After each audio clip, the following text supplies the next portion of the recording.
Welcome to the Sliwa household. It's not very big, but it's comfy. My consultant said you don't want to let people know that you have 17 cats. Then they'll think you're crazy. And some people have told me that. I say, great. You say crazy, I say eccentric. But in reality, it's taking care of furry little creatures that would have been executed at taxpayers' expense. Think about that. We're executing our furry little friends and family members. Compassion is really the key. We've had a mayor, de Blasio, who claims he's compassionate and that he's a progressive.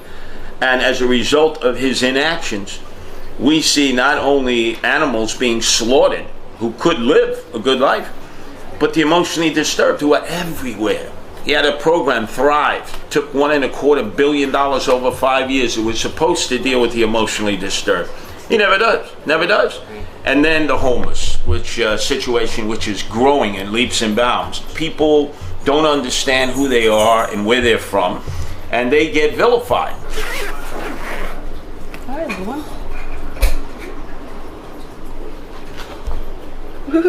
I was introduced into this lifestyle by my wife Nancy, who was living the life. The majority of the cats we have indoors here, I think there's maybe 2 that are outdoor rescues, but everyone else is on the kill list.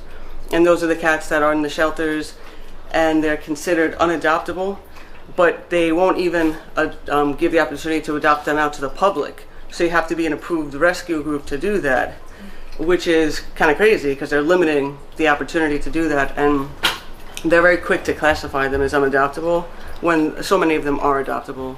Like this one here, I'm like, I'd rather, even if they're older, that they live out their last days here rather than just like be sitting in a cage and then be, I don't know, just euthanized by some no-name vet or something. I don't know, it's kind of freaky to me to think about that.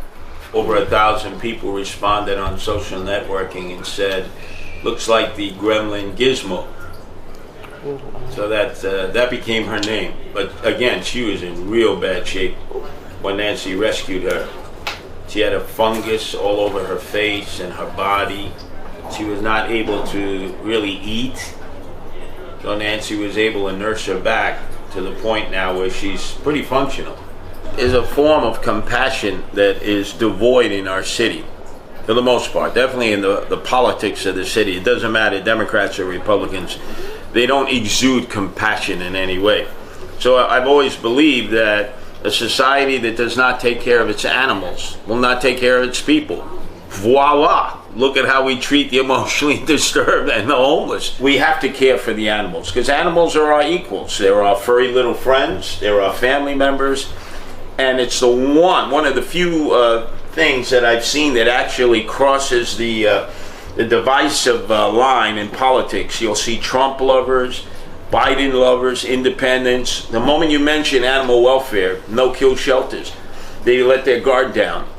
And they actually are in harmony. There's one issue that brings them together. My opponent in the Republican primary spent $2 million telling everybody I was not a Republican, which is true. So didn't matter. 70% of the Republicans voted for me. So that defies political logic. And it's issues like this. You talk about compassion that unites people, whereas almost everything else divides people. This is a 328 square foot apartment. I know this, the world's richest man recently, Elon Musk, said, I've given up all my properties. I live in a 350 square foot apartment in Texas. I said, well, welcome to the club. You got to learn to do more with less, because there are too many people taking up too much space in the world, and then we wonder why there's no room for the homeless and those who are at least entitled to shelter. So we got to learn to do more with less, and you can't just say it. You have to be an example of it, because we have too many people who are fake, phony, fraudulent fugazis. I'm comfortable. My wife Nancy's comfortable, and the most important thing is the cats are comfortable. You know, they're living a really good life, and they'll have a good life the rest of their life, as long as that is.